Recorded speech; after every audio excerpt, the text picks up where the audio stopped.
We've gone through all the instructions one time. Expect a tough, clean fight. Protect yourself at all times. Any questions from the challenger? Any questions from the champion? Let's get it on. With the red and blue trim, really opening himself up to criticism against Thomas Tate 2 fights ago, winning by tough decision. He showed some weaknesses. As a result, other fighters suddenly quite eager, getting in line to take a crack at the hook. Certainly not the case in the past. Well, McClellan figures to give him trouble early. But Julian Jackson starts in a hurry. As you can see, there's nice, good. There it is, a big right hand. McClellan was waiting with the jab and timing him on the way in. Something we spoke about earlier, using that jab, bam, the right hand over the top.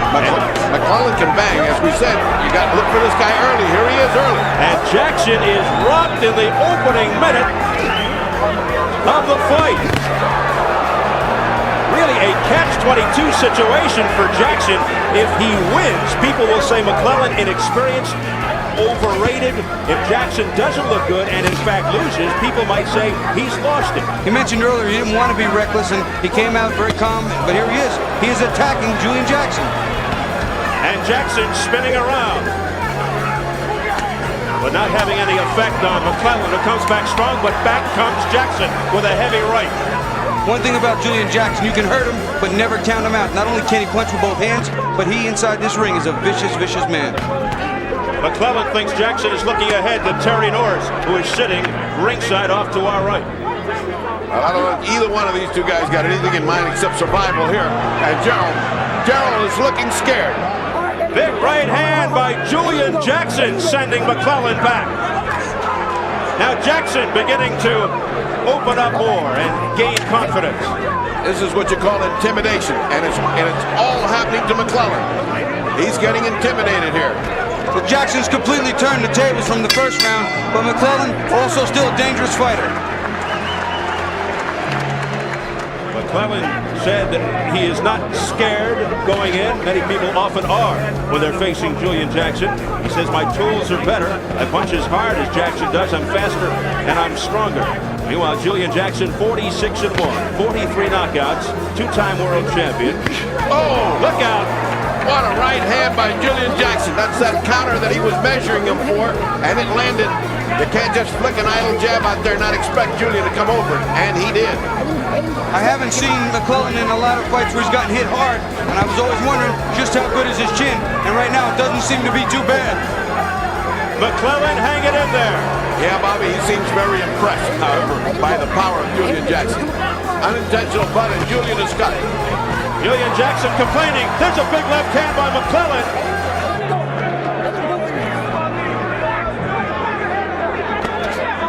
And now McClellan looking to measure Jackson off.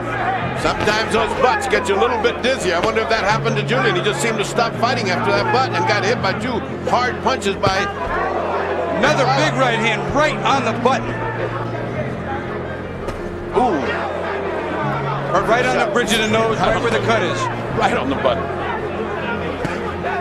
McClellan continues to land effectively with the right. Jackson being frustrated by 25-year-old Gerald McClellan. Little wink of the eye by McClellan as he eluded a punch. Right now, very difficult to catch is Gerald McClellan. Quite elusive. Low blow by Julian Jackson. Low. That was a big, heavy shot down south. Another one. Another one. And McClellan needs a breather. You know, many people talk about the cup and the protector, which is what it's actually called, an athletic protector, but the power and the force that you can hit down low there, very sensitive area. And he needs all the strength he can get and all the fluidity and reflex, and that takes your legs out from under you. Ooh, nice shot by Julian. As he goes upstairs, no chance of southpaw there. Julian got a winner right in. Down goes Jackson. A left hook by Gerald McClellan almost sent him through the ropes. He is in serious trouble. His legs are not there. This fight could very well be over right this minute. And there's a minute left to go. Can McClellan finish him off? He's down again. He's not going to make this, Bobby. He's not going to make this. Julian Jackson doesn't know where he's at. It's over. Mills Lane has stopped the fight. And Gerald McClellan has upset Julian Jackson, and he is the new WBC middleweight champion.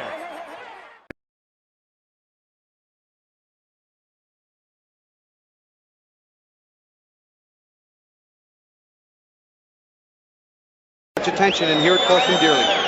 So Gerald McClellan goes to 28-2 with 26 knockouts. The 25-year-old out of Freeport, Illinois, who trains with the Croc team in Detroit, is the new WBC middleweight champion.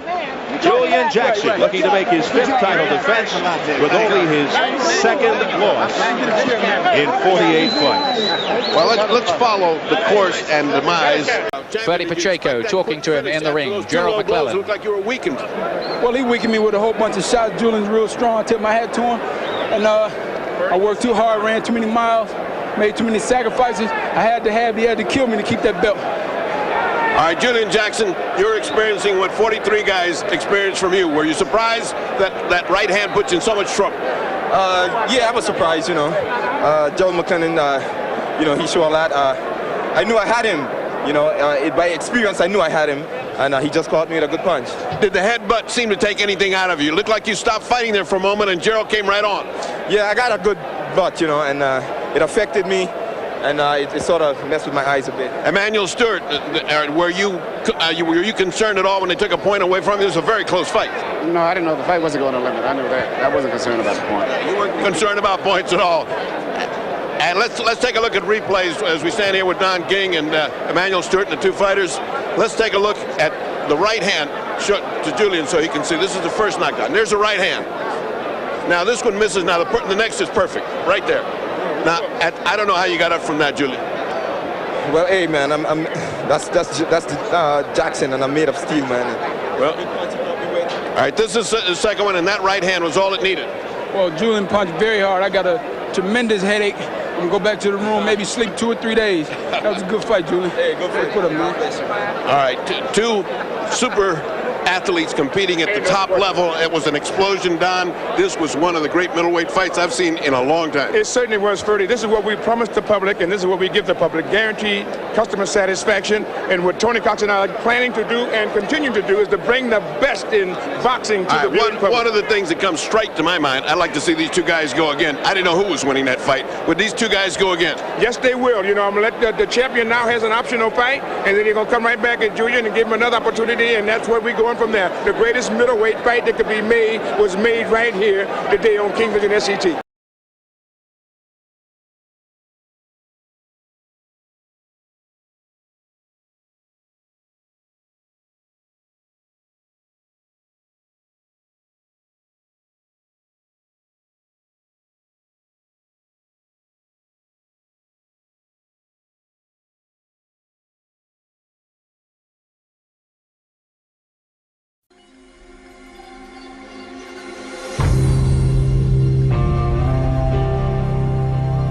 Who am I to judge another man?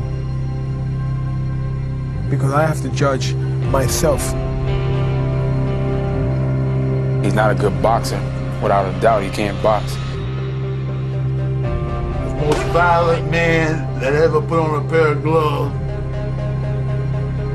How does a man who almost kills another man sleep at night? When you're a winner, everybody's on your bandwagon. When you're a loser, people fly away like rats. You're left by yourself. Boxing is artistic and beautiful, and violent and disastrous at the same time. You've been warned. He's in trouble. He's through the ropes. It was the performance of his life. Back comes Nigel Benn out of nowhere. What? It's been hidden. Two. That was one of the classics. Finish. Do you want the story, man, or you don't? This was one great fight. This isn't a fight, it's a Hollywood script. It fulfilled the prophecy.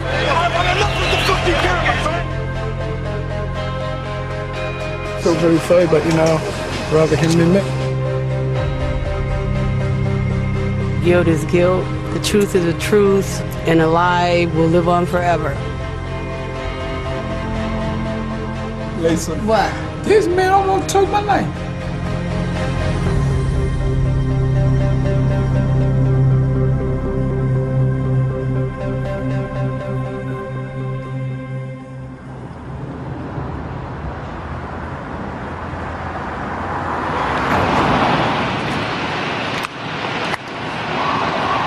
What's up, man? Gerald McClellan was a great amateur. Incredible amateur. I mean, when he was actually turned professional, Roy Jones said he would never fight him. He came over to London to fight Nigel Benn. Hard work, dedication. He did train in this gym prior to the fight. If anybody wants to know the seriousness of the sport, the good and the bad of the sport, look at the two opposing corners. Look at Nigel Benn and look at Joe McClellan. The way I train and the way I punch, and the heart I got, and the mind I have. Give it a rest. My fights probably would never go past 2 or 3 rounds.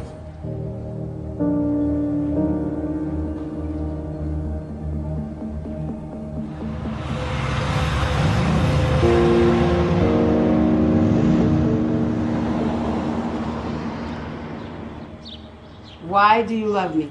My sister. My brother. That's the only reason? I mean, we family, right? Right. Same mom and dad. What else? God damn, what you say? Listen. I cook for you. I cook for you. I clean for you. What do you do for me? One woman. Can I have $100? My bank. Listen. If you notice, I try to put everything in here of Gerald's. Usually he sits in here when he has his company, and it's what I want people to see or to know of him, you know, when they come visit. So to kind of let people see where he came from. I love you too. I love you too. I grew up with him over here on the east side here. He's from these streets, you know, he's from these projects. And, I mean, he always had his own flavor. He's been his own person. One of my best friends. We reminisce about a lot of things. How we hung out together in boxing. He was dedicated to it. Unbelievable. He's what we all want to be, eventually, you know. He's our champion. An American writer that I was reading this week rates you as the #2 in the world pound for pound. Who was #1?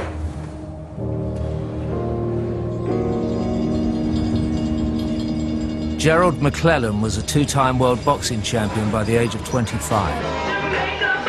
That's cool, Jordan. At the Kronk Gym in Detroit, he worked with the renowned trainer Manny Stewart. Gerald McClellan is a miniature Mike Tyson. Boxing's most powerful figure was the G-Man's promoter.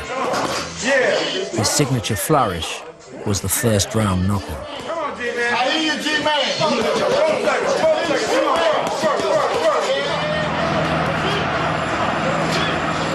I met this young guy, Gerald McClellan, several years before when he came over to Britain to fight John Mugabe. And this time he was coming to fight Nigel Benn. And I remember asking, can I follow you? And incredibly, he remembered me.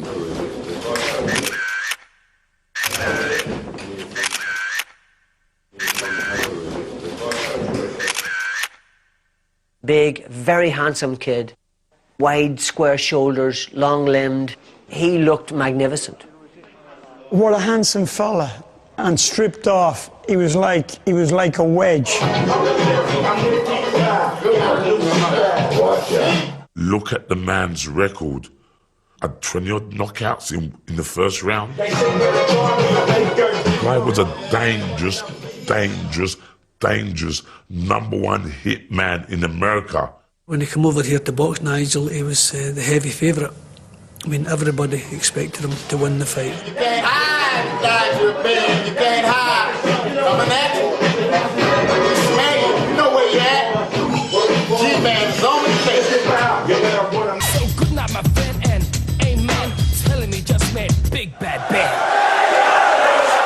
former soldier with a taste for the Playboy life, Yeah. Nigel Benn embraced every career opportunity. Spell it out. E-U-B-A-N-K. Is that the right how you spell it? He's going to be very, very hard to beat that era. It was the most wicked, amazing time in boxing. The best time that I think boxing was cooking. And nobody was more popular, Top of the night, be there. or at times less predictable, Oh, he's gone. than the Dark Destroyer. Well, he wasn't a boxer.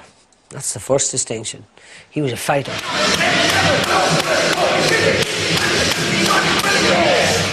I mean, he couldn't jab great. His feet were wrong, but heart, determination, you couldn't fool that. And punch? I felt it a few times, it did hurt. We go back a long way, you know. Yeah, they shouldn't be fucked around then, should I? Nigel was a very angry young man. It looked like he was annoyed with people all the time. You're talking about something crazy, you know, back in the day. Absolutely anything what I want, I could have done. It's a lifestyle that worldly men think, wow, you're in that whirlwind. Outside the ring, Nigel Benn referred to himself as Satan's right-hand man. His autobiography vividly documented the wild lifestyle. He just wasn't leading a good life.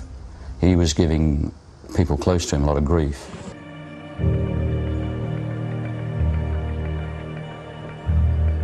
What are your strengths, do you think? Boxing, punching, I can do it all. Are there any weaknesses there? No, just me. Mean, cocky, arrogant. He always had like that tough guy image.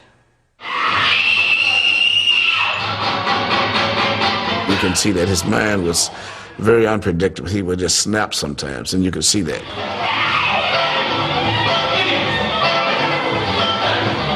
Of the fighters I have trained, he probably had the biggest mean streak of all of them.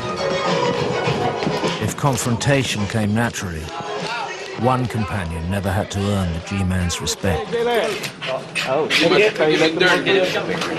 can have pit bulls because pit bull's the only dog that remind me of myself, you know, just real aggressive. Don't take nothing off nobody and just straight to the point. And it's a real aggressive dog. But Gerald McClellan's passion stretched into much darker territory.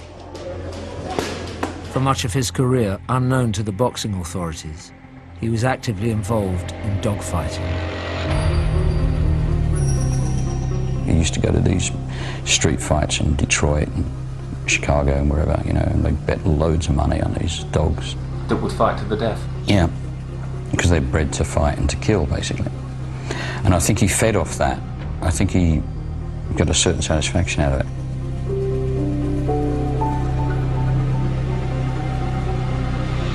Joe got a Labrador. Taped the Labrador's mouth with duct tape and let his dog Zeus kill the dog. And I said, why would you take a dog like a Labrador, which can't even fight? Labrador's a kid dog. Tape his mouth where he don't got no chance at all. Cheryl's answer back to me was this. Same way in boxing. All I need to do is taste some blood once in a while. And that's all my dog needs to do. He needs to kill something once in a while.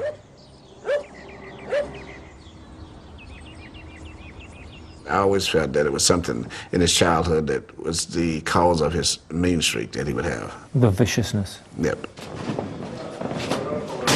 Animal rights groups protest at fundraising events in Gerald's honor. The McClellan family have consistently refuted the dogfighting allegations. Son, you tired of me, bitch.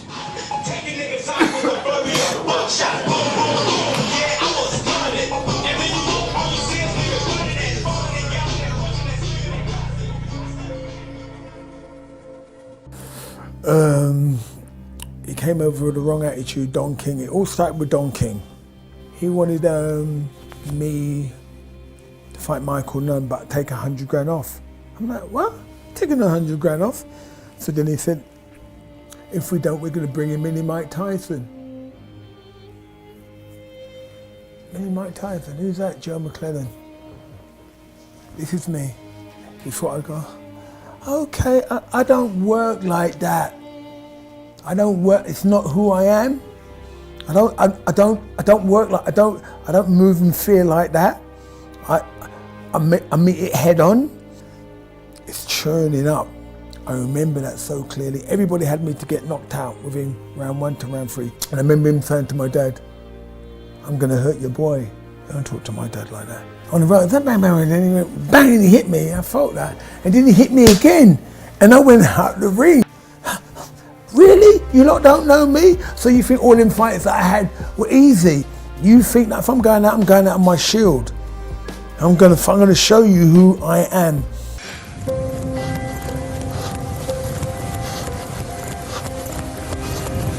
By early 1995, Ben was world super middleweight champion, but still seeking critical acclaim.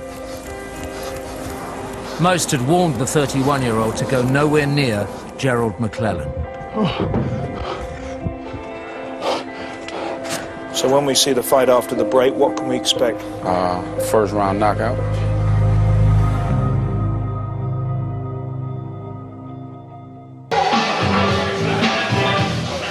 I got rid of Emmanuel Stewart for personal reasons and went back to my amateur coach, Stan Johnson from Milwaukee. Stan Johnson was in charge of Gerald McClellan's corner. They went back a long way, to Gerald's days as a teenage hopeful.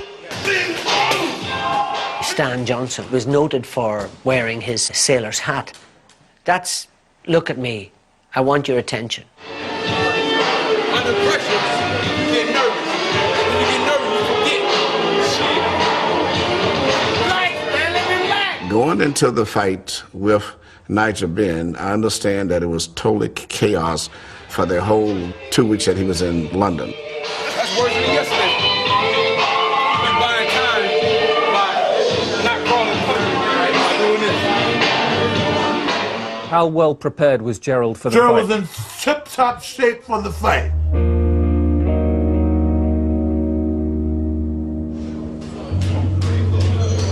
When I walked in Gerald's dressing room, and I asked him what he was doing his hands up for. And his words to me were, these idiots don't know how to do it. I was the best rapper in the world. Matter of fact, I think I rapped one of these hands. Now, when you are saying that, not 20 minutes before a fight, you're in trouble.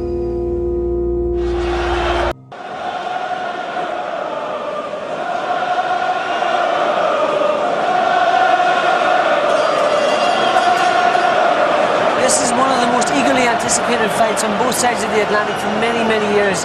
It's going to be absolutely dynamite when it lasts.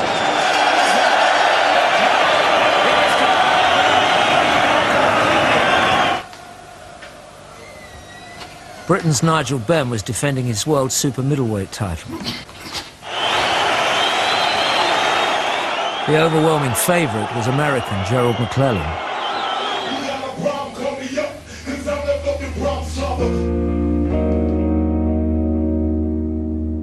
The most violent man that ever put on a pair of gloves. I said that I want to kneel in prayer, and Gerald said, all of a sudden you want to get religious?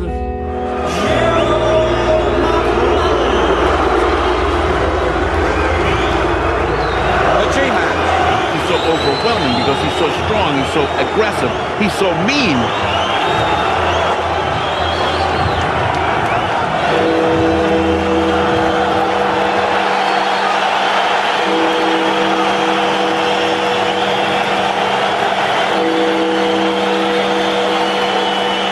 The ring walk when Nigel came out was very scary. What a magnificent reception for the champion. 12,000 Brits cheering him on to win. I've never seen that like that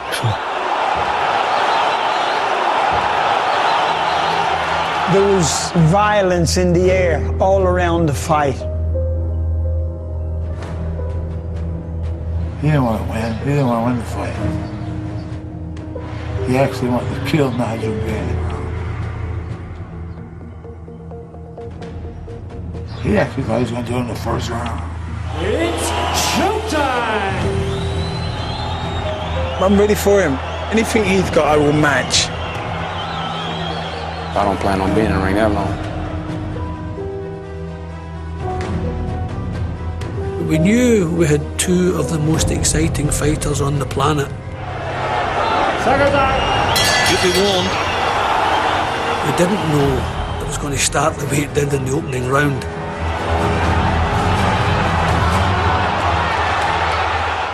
It was so funny, I actually looked at Gerald McClellan and I looked at him and I thought, oh, he ain't big. McClellan looking for him straight away, Reg. Right from the opening bell, he's looking for the finisher. He wasn't really big, he was just really a slim-looking guy. I remember Gerald drilling Nigel Benn into the rope. He was right there in my corner. I remember him hitting me and I felt my ligaments in my neck just stretched and I went out. He's through the ropes. He looks as though he's done him in the opening round. The count is 6, 7. I think we were very lucky, is the truth. Is he going to climb back? Can he make it back? But sometimes in sport you need a bit of luck. I think that night we got the luck. Who was the referee? Alfred Assaro from France. Introducing to you the referee in charge of this main event. If I'd had a preference, I would have liked a more experienced referee. Alfred Assaro. Boxing has been Alfred Assaro's life. One night has defined his career. At the London Arena, he was taking charge of his second world title fight. There was one basic problem with that referee. What was it? He couldn't speak English. Break. Okay. Right. Ed. Okay, Ed. Stop. Now we're in London where both parties speak English, and we got a guy named Eddie Azara from France. C'est pas une obligation de parler anglais dans un combat de boxe. Boxe, break, stop, time, c'est tout.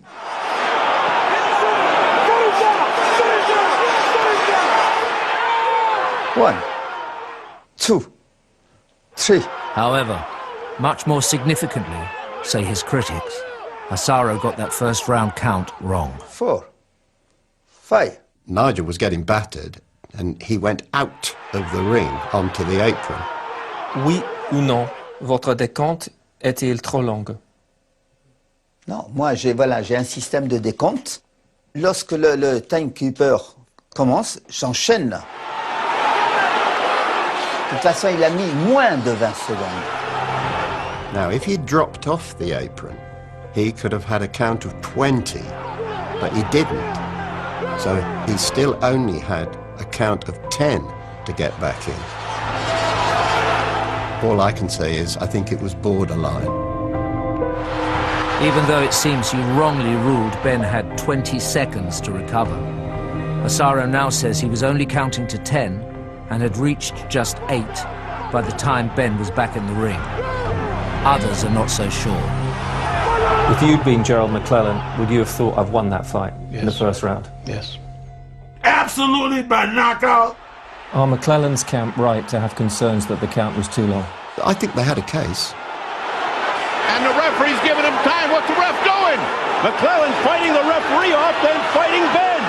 McClellan looked as though he was one punch away from victory, and he was trying to get that punch on. And yeah, the referee certainly broke his rhythm more than once. Les Américains, ce qu'ils reprochaient, c'est qu'ils voulaient qu'il soit à côté, et dès que je dis boxe, qu'ils lui mettent un coup, c'est pas dans les règlements.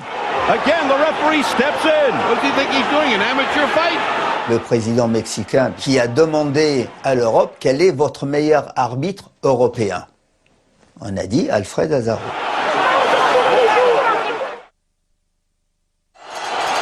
That's it, he survived the round anyway.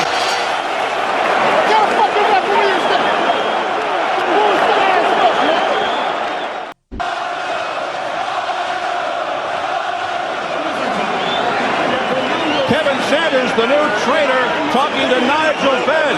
He's got to dig himself out. If you hit me, I will get up. I'm not one of them Brits that are going to lay down. Proudly British, I'm going to go out on my shield. Second out, round 2. When he got up, gritted his teeth and just stood there. Come on, let's have it. There's the old Dark Destroyer now. The sheer power and the punches and the drama. Listen to this crowd, the chanting, the singing.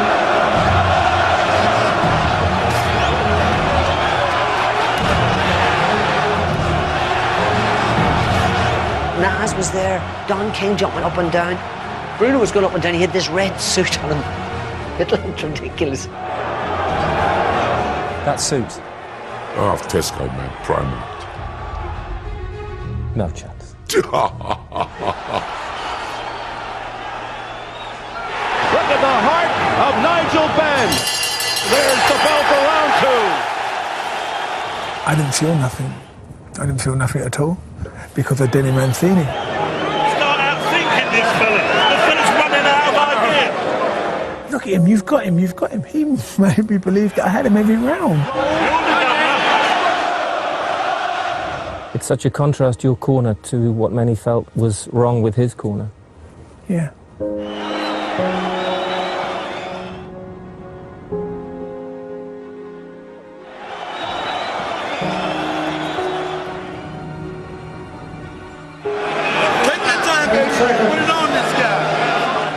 Him in the fucking ring in the war. It wasn't nobody else. He's gonna be beat up. Believe me, he's gonna be beat up. We were there. We was in the trenches.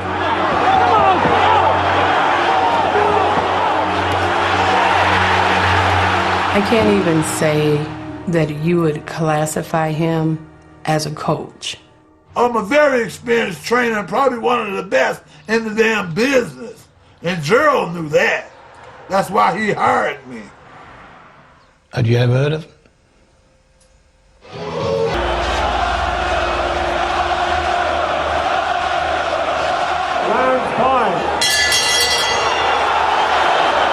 McClellan had won his 3 previous contests in round 1. Sheer exhaustion could decide this fight. Approaching the halfway stage of his first fight at super middleweight, some were seeing warning signs. McClellan now seems to be having trouble breathing. Almost losing the gumshoe. There's always spitting it out. This situation should have been evaluated when Gerald's mouthpiece wouldn't stay in his mouth.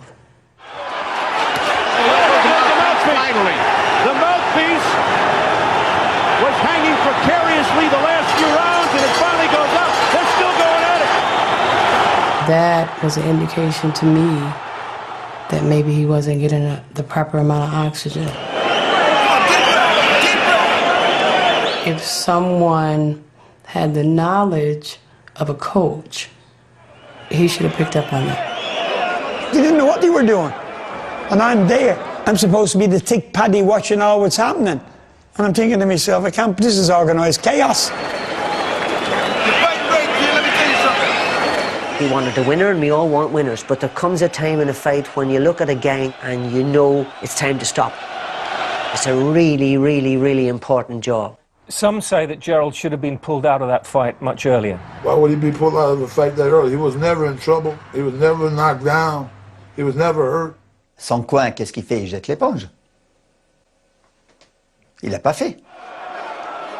Les seuls, pour l'instant, les responsables de ce drame, c'est son entourage. Wrong fucking answer.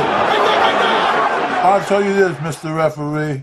My job is to promote a fighter, to get up off the stool, to go wreak havoc on the son of a bitch in the other corner.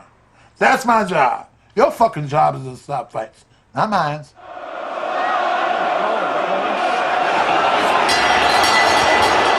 They can't even hear the bell. McClellan's still sitting. Well, McClellan doesn't look like he's interested to come out and do battle.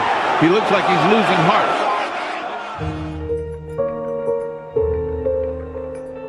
Stan Johnson says he's seen Gerald just 3 times since the night of the fight. I had to go to a psychiatrist a few times just to get myself together with this shit, you know what I'm saying? The last time they spoke, Stan says Gerald called him the best coach in the world. Still got the hat? Yeah.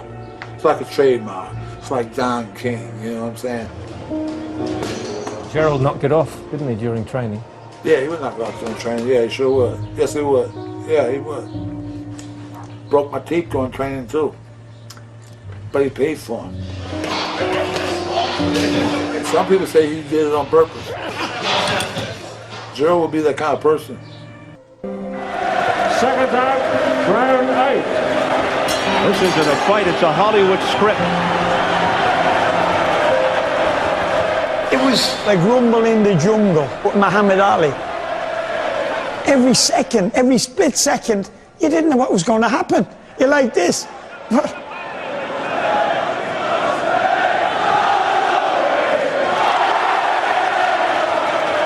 What people are always shocked by, especially when you get them ringside seats, is the noise and the energy that goes into punches. They go, wow. McClellan with a hard right, followed by a left. Ben's in trouble. He's staggered against the rope. That fight, I don't ever remember hearing the same sort of noise and A relentless attack. Back comes Nigel Benn out of nowhere. A right hand by McClellan. And referee is close to stopping this. Benn buckled over. A right hand by McClellan. Down goes Benn. When you get knocked down, would you come back and be a bit more clever, hold him like he's your boyfriend or something like that? Ben is in horrible shape. Either side of you, Don King, Yeah, Frank Warren. yeah. I was supporting Nigel Benn. I didn't even know he was beside me. I was so intense in the fight. He could have been Mickey Mouse, Batman beside me. The promoters and their boxers knew the value of victory. A life-changing step into the Super Fight League. Financially, I had to win that fight for the lifestyle that I wanted. And I had a hefty tax bill as well. I'm not scared to say that, but everybody pays tax. I think I paid about 4 million tax, you know. I had to win. I had to win. I just had to win. Ben's purse of £700,000 would make a significant dent into that tax bill. It's been estimated McClellan earned little more in his entire career. So it's been good in what ways? The limelight, fame, the glory, the money, purchase for the fight. Could have been better, though.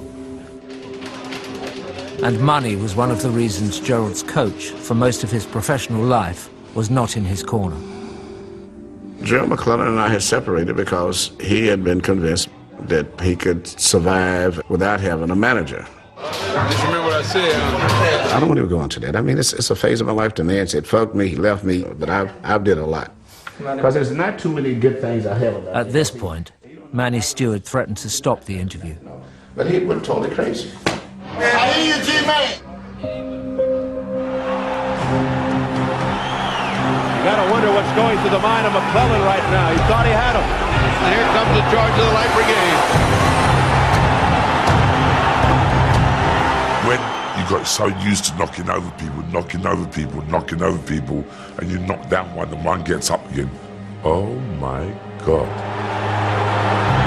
We're into uncharted territory for Gerald McClellan. First time he got into a 9th round in his life, McClellan. He went down in round 9 to say that, you know, that I butted him, which was an accident. Nigel Benn threw a big left hook, missed with the left hook about a country mile, but with his big ass head slammed into Gerald McClellan's forehead. Butted on the way down. So it wasn't a butt by any means, he fell. Gerald said, he butted me, man. Oh boy, here we go. Get up! 1, 2, and he started counting. Gerald got up. This is good news for Ben. This is good news for Ben. McClellan doesn't like it. Listen, boxing is the most toughest sport in the world, 1-to-1. He either hurts you or you hurt him. That is the trade. Ringside observers had already noticed something about McClellan. McClellan's still winking his eyes, still hurting, and he got hit hard. Which would now become more apparent. We all noticed that we couldn't stop talking. Why is he blinking? Looking back, I can't remember warning signs other than when fighters pull their faces around and all the rest of it. Just blinking a lot, isn't he, Jim? You noticed that, McClellan, on the way back? And there were 5 doctors sitting around. Nobody said to me, oh, we could have a problem here, or anything like that. This didn't occur. Maybe a mannerism, but I doubt. I've never noticed it before in these fights that I've seen. The corner should have picked that up. What about the referee? That's a good question. Il cligne des yeux. Tout le monde peut avoir des clignements des yeux ou boxer la bouche ouverte, mais c'est pas un critère pour arrêter un combat. Ce n'est pas possible. He should have been pulled out. Come on, for God's sake. But the coach who had treated Gerald like a son blames only one person. The champion, who sacked him. He was virtually on his own over there, making his own decisions, doing the same. But that's a decision that he had made. And therefore, when he had problems in his fight and he come back to his corner, he's looking at Stan Johnson, and they're looking at him because, Joe, you're supposed to tell us what to do.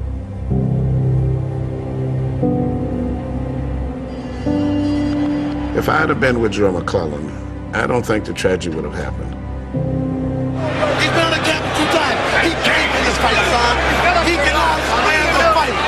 At the end of round 9, experts ringside had McClellan well ahead. Now listen, the half swollen in that round. But Ben's corner was growing in confidence. 3 rounds to go. Come on, you'll be the champion of champions. Come on. I was thinking that I'm just going to make this to the 12 rounds. That was how confident I was that I was going to do 12 rounds. Second time. It was like, You're going to the brink, aren't you? Yes, that's it. Nigel Benn would develop a taste for that. Didn't feel good about himself at all. No. Don't tell me what to do. I won't take nothing off. If you want to do, just do that. Okay. All I wanted someone to do was grab me and say, "You're going to be all right." But you attempted suicide. Fill up.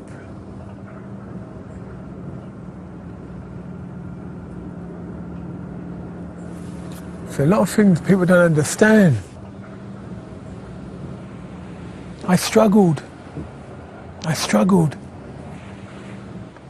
Sitting in my car, because I had an affair.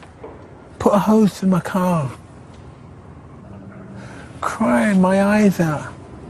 Don't want to die, but I can't take no more.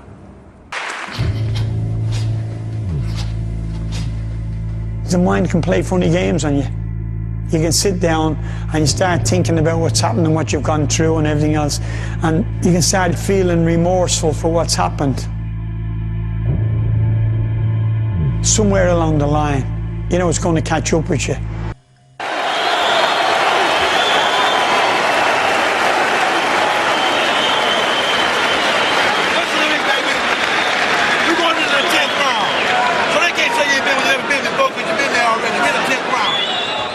Boxing's a macho game. He's shot his fucking bolt, this fellow, I'm telling you. He's gone, Nigel. Short fight if you want it, then.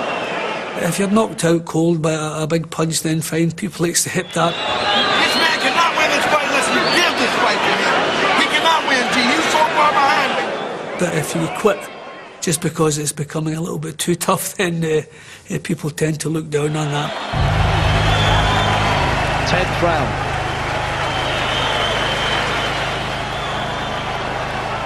Early in the 10th, punches were exchanged, and McClellan put his hand up to his left eye, as if there was a cut, but there wasn't.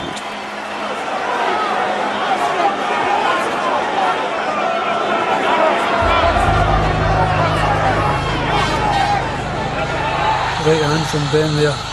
And then he went down.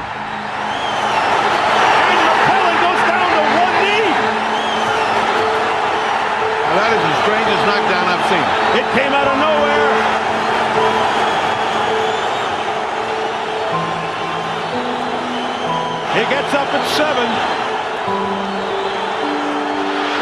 swallowed in the previous round. This is great signs for Nigel Benn.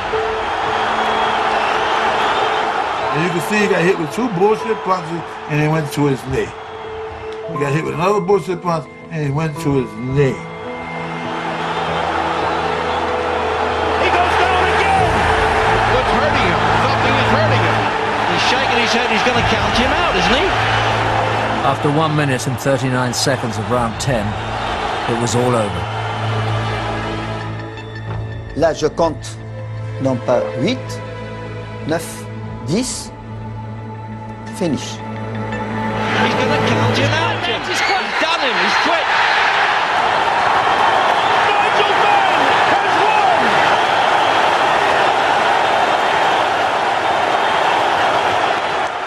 I've never seen a guy quit in the corner like that. What was that? The experts were unanimous in their verdict. He's going to count him out, Jim. He's quit. He's done him. He's quit. He's won the fight. He's punched the life right out of Gerald McClellan, the most dangerous man on the planet. We were looking at a fighter who had decided to go onto one knee and not carry on with the battle. That suggests that he's decided to quit. Knowing my brother, he would have never quit. Suddenly the chin could still take the punches, but the heart could not. There wasn't an amount of energy left in him. How can anybody say that he quit? That's shocking. It always makes me want to cry, that. Honestly.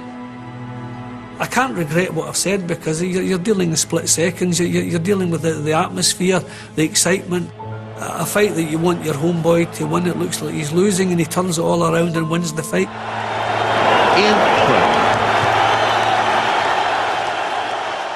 And the next words out of his mouth was, "Johnny, get the stool. Johnny, get the stool." And before Johnny could get the stool, Gerald stood on the apron of the rope. And I squirted water on the top of his head, and he looked up at me and said, "Man, that water you squirted on my head feel like that shit running inside of my head."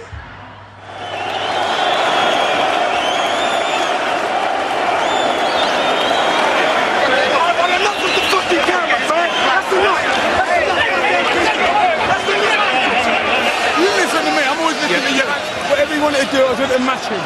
All the way, mate, all the way. We're going to wrap this interview because we have a serious problem in the ring with Gerald McClellan. Squeeze it, good ball, good ball. They got a neck brace on him. They got oxygen on him. What could be wrong? They got everything on him. I don't know what happened to Gerald, but he quit on his knee. You got knocked out. Okay, right, we're ready to roll now. Like them, all right. There were 3 board doctors.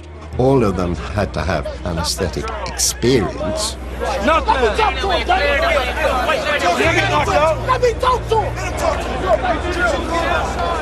I was satisfied that that injured boxer had had the best possible care from us.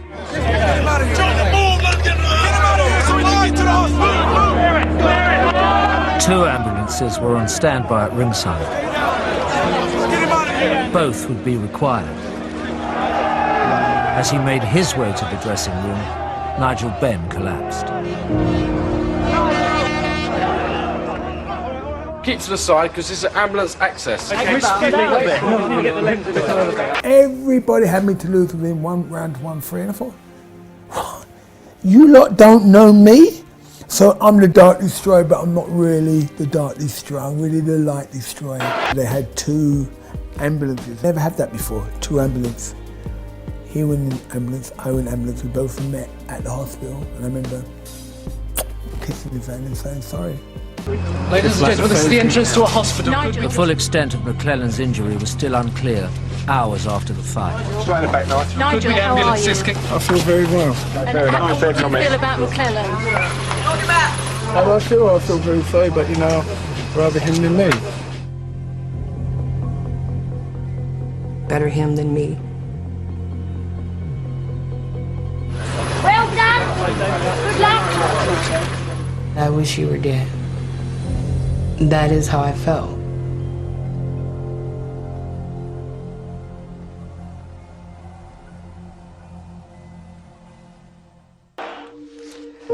Alors, Alfred Asaro has read every report and kept every account from that night.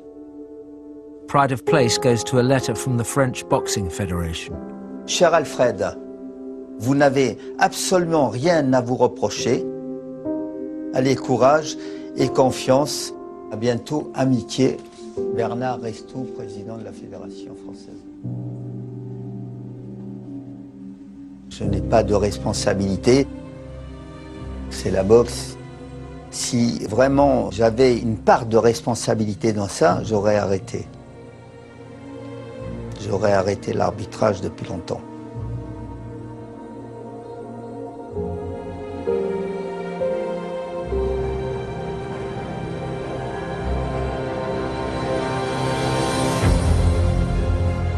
How does a man who almost kills another man sleep at night? For 12 years after the fight, there was a lingering animosity. At that time, there was so much resentment, hatred, or whatever. And then I read an article in a paper that said, we wanted Ben dead, now we want his money. So this was what I was left with. All you lot were cheering him up, giving it this, giving it that. I was just on a high. I knew he wouldn't be able to go the distance. At that time, I wasn't really thinking about Gerald. Yeah. Right away, everything negative just took control. And we were already devastated by what happened. Tonight, McClellan remains unconscious in hospital on a diet of painkillers and good wishes. Mr. Ben has been checked over thoroughly and discharged and appears to be well. I'm always worried about anyone that gets injured. We want to find out what the injury is. The most important thing is the man's health. The brain is quite swollen. That's how we would expect a brain to look really after it's been punched for 11 rounds. You guys wait. You guys have to wait, all right? You wait for now. There's too many people in there. Had he continued to fight, you know, it may have been fatal with this blood clot in his brain. But that's God. When God steps into the plan, he'll make a way when there is no way. It's a small clot, but it will end his fighting career and it will kill him if it's not taken out. So I'm very prayerful and hopeful and cautiously optimistic that Gerald will be all right. If you'll excuse me. Thanks very much. Good luck, guys.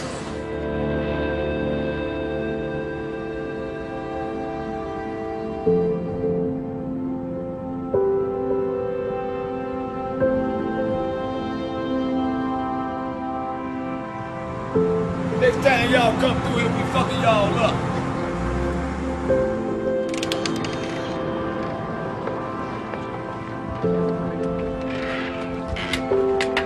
He's completely blind. Hey, listen. What color you want? What color popsicle you want? He's not deaf. What color popsicle do you want? Great. It's more comprehension.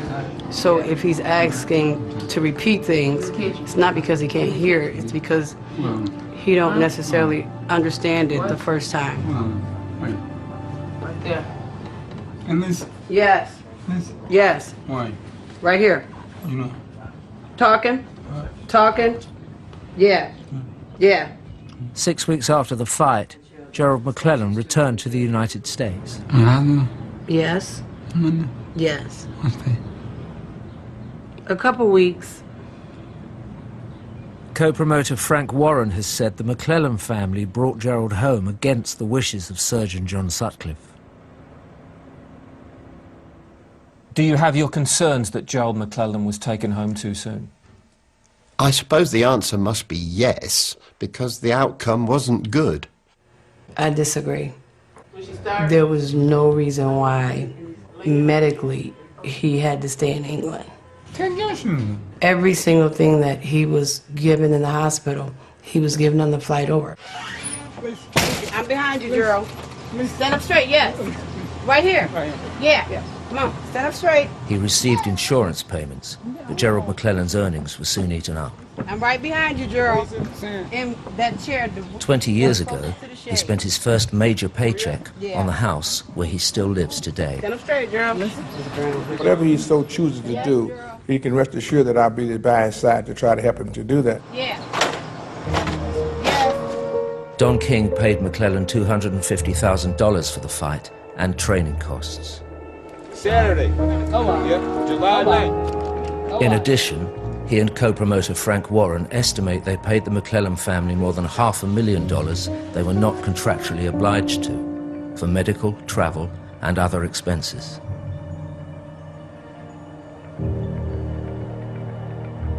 Try to strip now, so. Gerald McClellan's defeat did not damage Don King's influence in the super middleweight division. Don't touch my face. They brought him over here to bash me out, mate. King had already signed a deal to co-promote 16. Now you might start believing in the Dark Destroyer. Nigel Benn. He made a believer out of me. Nigel Benn proved to the world today he got a lot of hearts, a lot of cojones. He fought his behind off. Well, Don King had done a deal with Nigel Benn. Don King walks in with a champion, walks out with a champion. Let's unify the other WBA title, and then you got two and Roy has one. Okay. And then we go for Roy. Only in America? Absolutely. Great fight, man.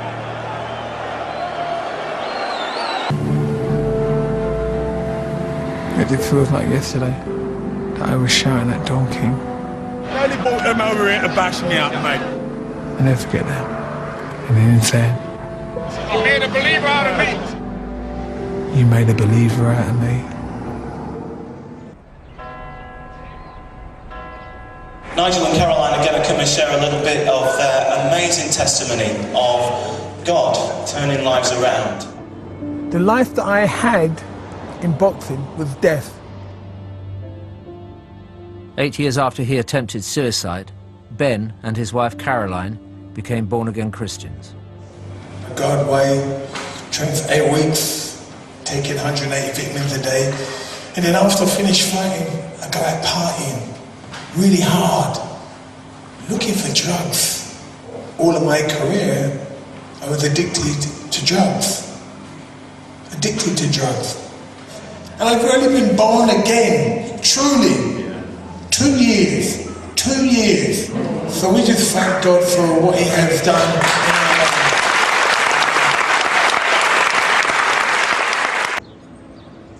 Nigel Benn made Mallorca his home after boxing. Ben's career concluded with 5 lucrative fights, enabling his family to have the lifestyle he promised. This guy can run for the head of government now. That was his defining fight, and it's a fight we should be celebrating and talking about from now until eternity, but unfortunately, we don't want to. It's been hidden, but as a great sport and achievement, I think it beats any British fighters.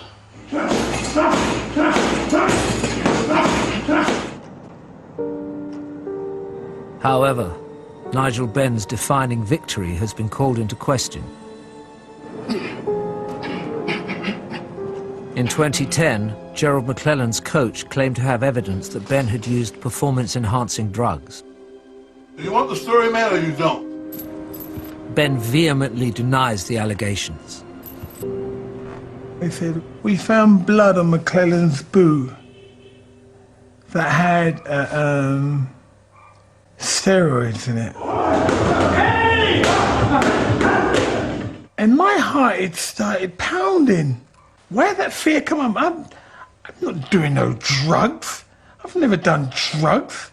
And while I'm training, if you say recreational drug, I'll say, hey, I put my hand up. If you say I have a spliff, or if you say I've had ecstasy, I put my hands up. Hey, I'm not going to try and cover anything up.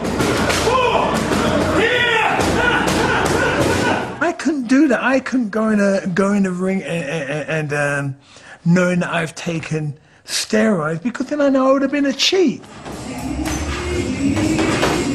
I've been a cheat. I'm a wife. I've been a liar. I've been a thief. I've been everything. But I've never ever taken the anabolic steroids while I've been boxing.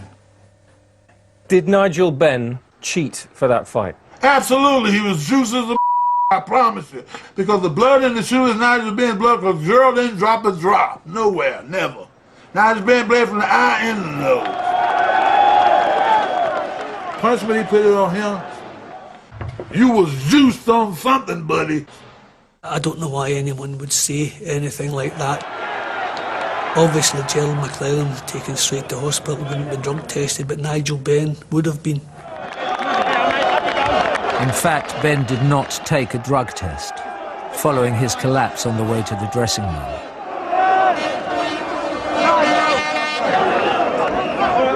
You look like you was a man of excellent shape and condition who just fought a tough fight, but you go back to your fucking dressing room and you pass out. You know why you pass out? Because you didn't want to piss for him. You fainted on the way out of the ring. Exhaustion. What do you think? What do you think? It would have been exhaustion, nothing else but that. But that. There is no evidence that Ben's collapse was caused by anything other than exhaustion. It's not clear why Johnson waited 15 years to make the allegations, or whether the boot is in any condition to be tested. What would you say to those who said Nigel might have dodged that drug test? Come on, Layla. To try and dodge a drug test is just not who I am. Layla, I want to talk about it because I think it would ruin who I am as a sportsman. If you know that I took anabolic steroids and brought them into the ring. Come on, Layla. I can look you in the eye and say, look, Sarah was never in my body when I fought Gerald McClellan. It's just not who I am.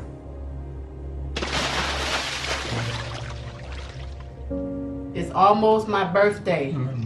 July what? July what? Filming was almost finished in Freeport, but Lisa McClellan had one final issue to confront. When I got a problem, I address the problem. I don't want to cover it up. I want to deal with it, get it over with. But this is something that I've never wanted to do. I smashed it. I've never witnessed any of the dog fights, but I will say yes, they happened. We've gotten death threats saying he should have died, the way he tormented the animals.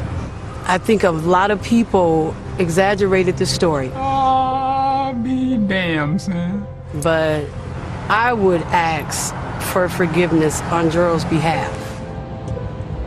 I always felt if I don't admit to it, then we're not guilty.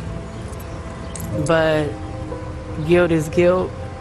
The truth is the truth, and a lie will live on forever. Listen. Yes. Squeeze it. Squeeze that. When I talk to a former fighter, right? Squeeze that. Watch me. And every Terry, right? You call it envy.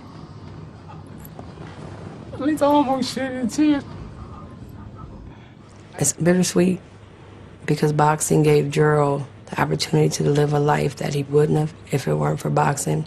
But at the same time, it took the life that he had before boxing. But I still love it, and so does he. Thank you very much. We are just about to continue. 5 weeks after Ben fought McClellan, Parliament debated a motion calling for the abolition of professional boxing. It was resoundingly defeated. Boxing will commence immediately. You have returned to your seats. Thank you. I spent years defending boxing, but I've stopped doing it. What I do now is I defend a person's right to box if he wants.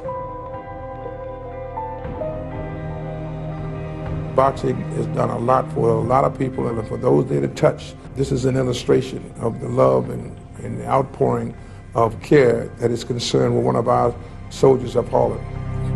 They were part of promoting this fight to the end, enthralling big punchers, bangers, knockout artists. Of course, that's part of the game. But don't lose sight of the fact. Boxing saves hundreds of thousands of lives. Muslim, come here a minute quick. Take your hat off, please. I say to him, boxing's the only game you can what? Legally get killed. Understand? This is God's work. I believe that. It's boxing. It's the art of self-defense and the warriors going in now. Boxing will always be there.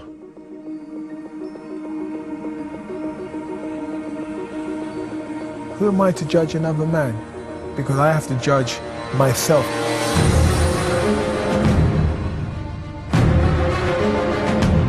I do know that this was one great fight. more than what it was heralded to be. It fulfilled the prophecy. It's about us. They were searching for blood that night. Didn't care whose blood it was. Really. Do you know what? This is what you wanted to see. You got what you wanted to see.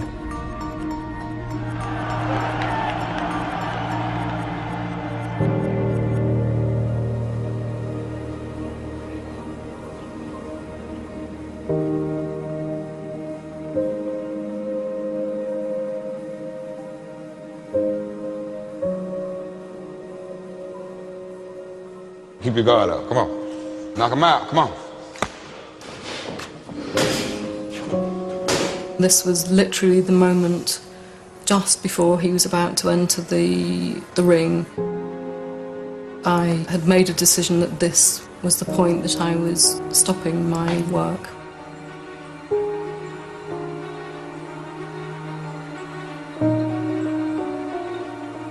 This picture makes me wonder what's going through his mind. This would have been the last time.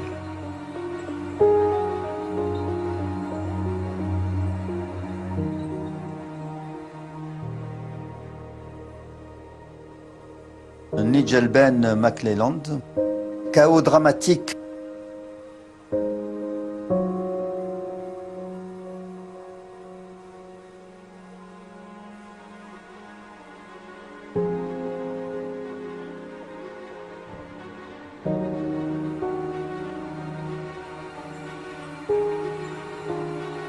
Cheers, Manny.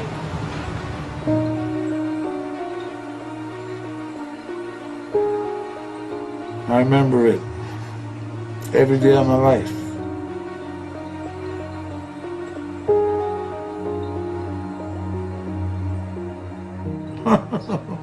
Oh man, this picture.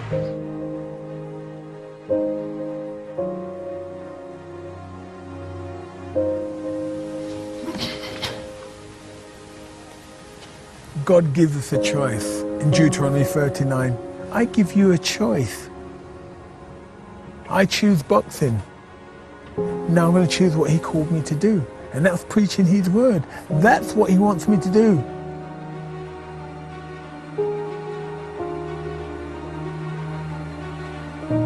And now, you know what? I come out of darkness. Now I'm walking in light. One of his big concerns is always, did he lose? He always wants to know if he lost the fight that night. I gotta tell you, I'm moving. And my opinion is and will always be based on what I've seen. I tell him no. That's your first cousin, tell you ever started her. You call me bitch on